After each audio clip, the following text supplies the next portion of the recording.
With COVID out of the way in a weekend, a lot of tourists are visiting Japan. A total of 15 million tourists came to Japan from January to August, and the numbers are almost near pre-COVID levels. This is great for the economy and all, but we have a major problem. Japan is experiencing a major taxi shortage.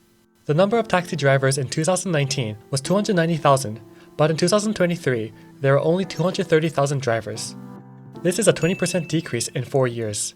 From 2000 to 2009, there were 400,000 drivers, which means that the number of drivers decreased by roughly 42.5% in the past 15 years.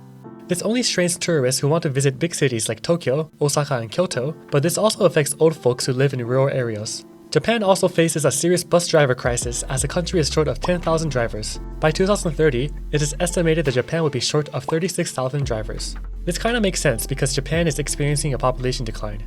A population decline means less consumers, and less consumers generate less income.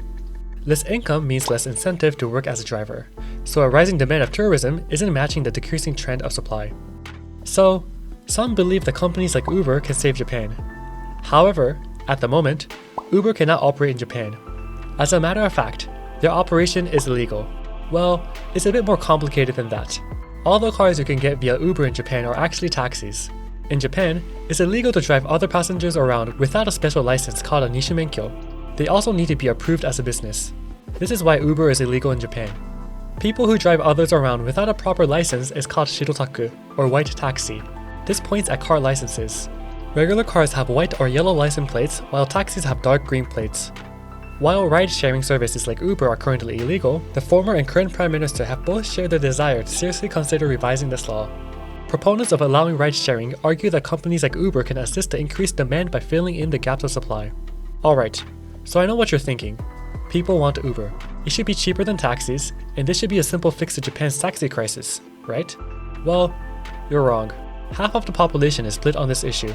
Additionally, many LDP members also oppose Kishida's proposal. Safety, complications of insurance, and work hours are some of the reasons against ride-sharing. What I find most interesting is the fact that supporters of both the LDP and other opposition parties are split about ride-sharing as well. So this isn't just some conservative versus liberal policy struggle. Lawmakers will have to go beyond party lines to push for ride-sharing if they believe that this is the answer to Japan's taxi crisis. But even if Japan makes Uber legal, I don't think that this alone will save Japan's crisis. I don't think a lot of Japanese people will feel safe sharing their vehicles with strangers. I think the easiest fix would be fixing the taxi industry. Japan's taxi industry could try to recruit more drivers with lucrative incentives. They can also hire foreigners who are bilingual or are well versed with Japanese geography and culture. Foreigners who can speak both languages or know Japan's culture will probably help tourists feel at ease. Currently, there is a company that hires a lot of foreigners to drive taxis. And this is not some community service.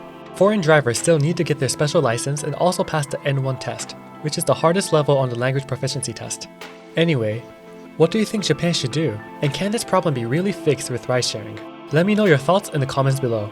Like the video if you learned something new, and subscribe to learn more about Japanese politics.